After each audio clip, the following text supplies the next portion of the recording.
नमस्कार दोस्तों, आप सभी का आपके अपने यूट्यूब चैनल एजुकेशन नगरी पर आप सभी का स्वागत है।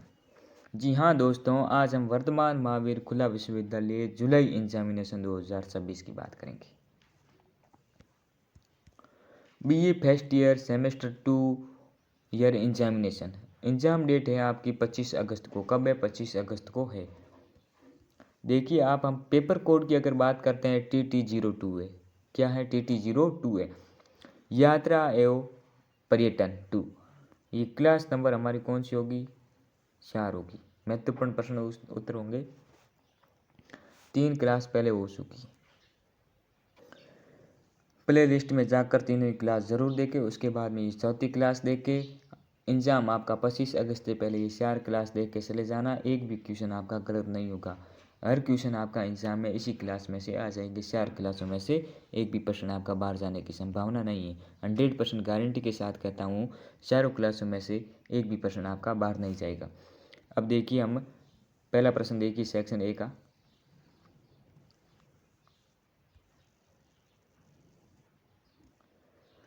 पर्यटक वृत्त क्या है? वेरी इंपॉर्टेंट सवाल है। अनेक पर्यटन स्थलों को एक निर्धारित यात्रा मार्ग में जोड़ने वाले मार्ग को पर्यटक वृत्त कहते हैं। वेरी इंपॉर्टेंट है। आगे देखिए आप, अगला प्रश्न, प्लेस ऑन व्हील्स क्या है? प्लेन ऑन व्हील्स राजस्थान की प्रसिद्ध लग्जरी पर्यटक रेल सेवा है, जिसमें रेल यात्रा के साथ राजस्थान के प्रमुख पर्यटन स्थलों का भ्रमण कराया जाता है। अगला प्रश्न देखिए आप। अब बात करते हैं, मरु महोत्सव कहाँ आयोजित होता है? वेरी इंपॉर्टेंट है कि मरु महोत्सव कहाँ आयोजित किया जाता है। मरु महोत्सव मुख्यतः जैसलमेर में आयोजित किया जाता है। इसमें राजस्थान की लोक संस्कृति, संगीत और नृत्य की झलक मिलती है। अब बात करते हैं, ऊंट महोत्सव कहाँ आयोजित होता है? आपका बीकानेर में आयोजित होता है। कहाँ होता है? बीकानेर में आयोजित होता है। अब बात करते हैं, थार महोत्सव कहाँ आयोजित होता है? ये आपके बाड़मेर में आयोजित होता है। कहाँ होता है?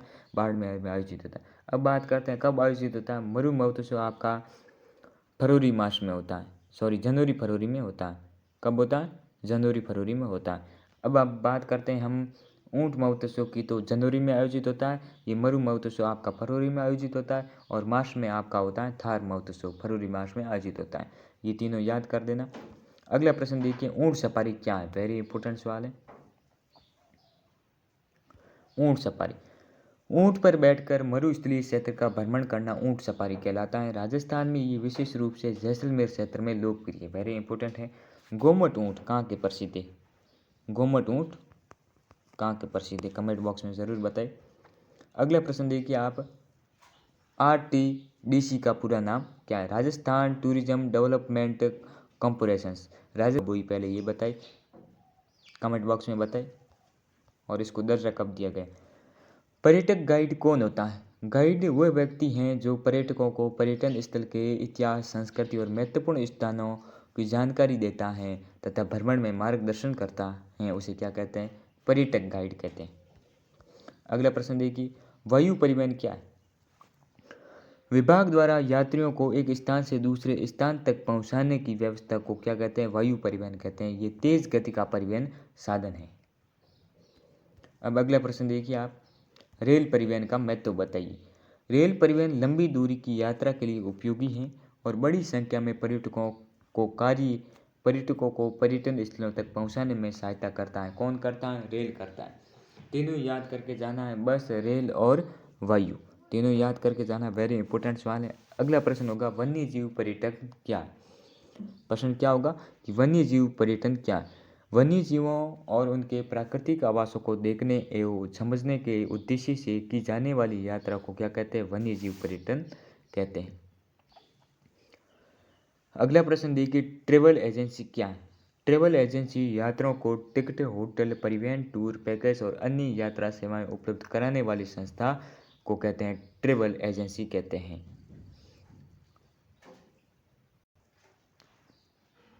अब सेक्शन ब देखने से पहले वीडियो को लाइक करें, सब्सक्राइब करें और दोस्तों के साथ शेयर करें। टेलीग्राम चैनल से ज़रूर जुड़े, वहाँ पर आपको ये PDF उपलब्ध करा दी जाएगी। राजस्थान में पर्यटक वृत्तों का क्या महत्व है? पर्यटक वृत्त से आशय ऐसे निर्धारित पर्यटन मार्ग से हैं जिसमें कई महत्वपूर्ण पर्यटन स्थलों को एक यात्रा मार्ग को जोड़ा जाता है। राजस्थान में पर्यटक वृत्तों के माध्यम से पर्यटक अनेक ऐतिहासिक, सांस्कृतिक और प्राकृतिक स्थलों का भ्रमण कर सकते हैं। इससे पर्यटन स्थलों का प्रसार होता है, पर्यटकों का समय बचता है तथा स्थानीय व्यापार और रोजगार को बढ़ावा मिलता रहता है। अगला प्रश्न देखिए आप, पैलेस ऑन व्हील्स पर संक्षिप्त में टिप्पणी लिखिए। पैलेस ऑन व्हील्स राजस्थान का प्रसिद्ध लग्जरी पर्यटक रेल अनुभव है। इसमें पर्यटकों के रेल यात्रा के साथ राजस्थान के प्रमुख पर्यटन स्थलों का भ्रमण कराया जाता है। इसकी विशेषता राजसी वातावरण, आरामदायक आवास, भोजन और पर्यटन स्थलों पर का व्यवस्थित भ्रमण है। ये राजस्थान के पर्यटन प्रसार में महत्वपूर्ण भूमिका निभाता है। आगे देखिए कि मरु महोत्सव पर संक्षिप्त में टिप्पणी लिखिए। देखिए आप, राजस्थान के जैसलमेर क्षेत्र में आयोजित होता है और प्रसिद्ध वहाँ का है सांस्कृतिक उत्सव है। इसमें राजस्थान की लोक संस्कृति, लोक संगीत, लोक नृत्य और पारंपरिक वेशभूषा और विभिन्न सांस्कृतिक कार्यक्रम देखने को मिलते हैं। ये महोत्सव देशी विदेशी पर्यटकों को आकर्षित करता है और राजस्थान की संस्कृति को लोकप्रिय बनाने में सहायता करता रहता है। ये हर साल फरवरी में आयोजित होता है।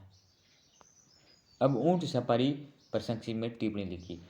ऊंट सफारी राजस्थान के मरुस्थलीय पर्यटक की प्रमुख विशेषता है। विशेष रूप से जैसलमेर और थार क्षेत्र में पर्यटक ऊंट पर बैठकर रेगिस्तान का भ्रमण करते हैं। इससे से पर्यटकों को राजस्थान के मरुस्थलीय जीवन पर संस्कृति का अनुभव मिलता है तथा स्थानीय लोगों को रोजगार प्राप्त होता रहता है।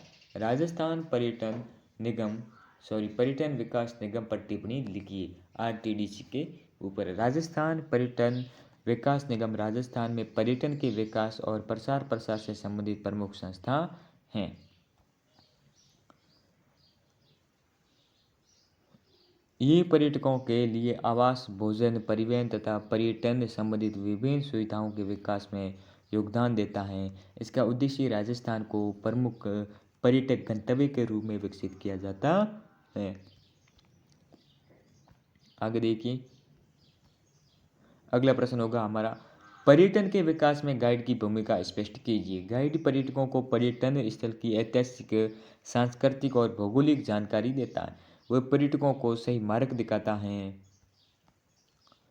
और महत्वपूर्ण स्थलों की विशेषताओं से परिचित करता है। एक कुशल गाइड पर्यटकों की यात्रा को सुविधाजनक और ज्ञानवर्धक बनाता है। इससे पर्यटक संतुष्टि बढ़ती है और पर्यटक के विकास में सहायता मिलती रहती है। अगला सेक्शन देखिए सी, वायु परिवहन का पर्यटन के विकास में महत्व स्पष्ट कीजिए। वायु परिवहन आधुनिक पर्यटन का महत्वपूर्ण साधन है। ये पर्यटकों को कम समय में लंबी दूरी तथा देश विदेश के पर्यटक स्थलों तक पहुंचाने में सहायता करता है। आगे देखिए, वायु परिवहन का पर्यटन में महत्व देखिए। समय की बचत है, लंबी दूरी कम समय में तय होती है। अंतर्राष्ट्रीय पर्यटन विदेशी पर्यटकों के लिए महत्वपूर्ण साधन है। दूरस्थ क्षेत्रों तक पहुँच, ऐसे स्थानों तक पहुंचना आसान होता है जहां अन्य साधनों से अधिक समय लगता है। पर्यटन को बढ़ावा देना, इनकी हवाई सुविधा वाले क्षेत्रों में पर्यटकों की संख्या बढ़ सकती है। व्यापार एवं रोजगार, हवाई अड्डों और पर्यटन सेवाओं से रोजगार के अवसर बढ़ते हैं। पर्यटक सुविधा, यात्रा अधिक तेज और सुविधाजनक हो जाती है। वायु परिवहन ने घरेलू और अंतर्राष्ट्रीय पर्यटक के विकास को गति दी है और पर्यटन स्थलों की पहुंच को व्यापक बनाया है। रेल परिवहन की पर्यटन में महत्वपूर्ण भूमिका का विस्तार से वर्णन कीजिए। तो देखिए, रेल परिवहन भारत में पर्यटन का महत्वपूर्ण साधन है। ये बड़ी संख्या में यात्रियों को लंबी दूरी तक ले जाने में सक्षम है और अनेक पर्यटन स्थलों को आपस में जोड़ता है। रेल परिवहन की प्रमुख भूमिका देखिए कि लंबी दूरी की यात्रा में उपयोगी है, बड़ी संख्या में यात्रियों को एक स्थान ले जाना जाता है, अनेक पर्यटन स्थलों को जोड़ता है, पर्यटकों को अपेक्षाकृत सुविधाजनक यात्रा प्रदान करता है, पर्यटन स्थलों तक पहुंच आसान बनाता है। आगे देखिए, अगला प्रश्न देखिए, राजस्थान के प्रमुख वन्यजीव अभयारण्यों का वर्णन कीजिए। राजस्थान वन्यजीव प्राकृतिक पर्यटन की दृष्टि से महत्वपूर्ण राज्य रहा है। कौन सा रहा है? राजस्थान की बात करते हैं। यहाँ विभिन्न राष्ट्रीय उद्यान और वन्यजीव अभ्यारण्य हैं जो देश विदेश के पर्यटकों को आकर्षित करता है। वन्यजीव देखिए, पहला है रणथंभौर, कहाँ पर है? सॉरी, मादीपुर में स्थित है, बाघों के लिए प्रसिद्ध है। सरिस्का कहाँ पर है? अलवर में है। वन्यजीव क्षेत्र है जहाँ वन्यजीव पर्यटन का विशेष महत्व है। अगला होगा हमारा केवड़ादेव घना राष्ट्रीय उद्यान, कहाँ पर है? भरतपुर में है। किसके लिए प्रसिद्ध है? पक्षियों के लिए प्रसिद्ध है, प्रवासी पक्षियों के लिए प्रसिद्ध है। ताल चापर सुरु है जो काले हिरणों के लिए प्रसिद्ध है। कुंभलगढ़ की अगर बात करते हैं, अरावली क्षेत्र में स्थित वन्य जीव क्षेत्र जहाँ विविध वन्य जीव पाए जाते हैं। राष्ट्रीय संबल क्षेत्र, संबल नदी क्षेत्र में विभिन्न जलीय जीवों और पक्षियों के कारण इसका पर्यटन महत्व है। राजस्थान के वन्य जीव क्षेत्र प्राकृतिक पर्यटन को बढ़ावा देते हैं तथा स्थानीय अर्थव्यवस्था और रोजगार में योगदान करते हैं। आगे देखिए, अगला प्रश्न होगा, पर्यटन के विकास में ट्रैवल एजेंसियों की भूमिका बताइए। तो देखिए भूमिका, ट्रैवल एजेंसी पर्यटक और पर्यटन सेवाओं के बीच में महत्वपूर्ण कड़ी होती हैं। ये पर्यटकों को यात्रा की योजना बनाने और विभिन्न सेवाएं प्राप्त करने में सहायता करती है। एजेंसी के प्रमुख कार्य देख सकते हो, टिकट बुकिंग, रेल, बस और हवाई यात्रा के टिकट बुकिंग करना, होटल आरक्षण, पर्यटकों के लिए आवास की व्यवस्था करना, टूर पैकेज, विभिन्न पर्यटन सेवाओं को जोड़कर पैकेज उपलब्ध कराना, यात्रा कार्यक्रम, पर्यटक की यात्रा के लिए कार्यक्रम तैयार करना, परिवहन व्यवस्था देखिए आप, स्थानीय परिवहन की सुविधा उपलब्ध कराना, गाइड की व्यवस्था उपलब्ध कराना, पर्यटन सूचना। तो आज के लिए इतना ही, मिलते हैं कल इसी प्रकार के वीडियो लेके, तब तक के लिए धन्यवाद।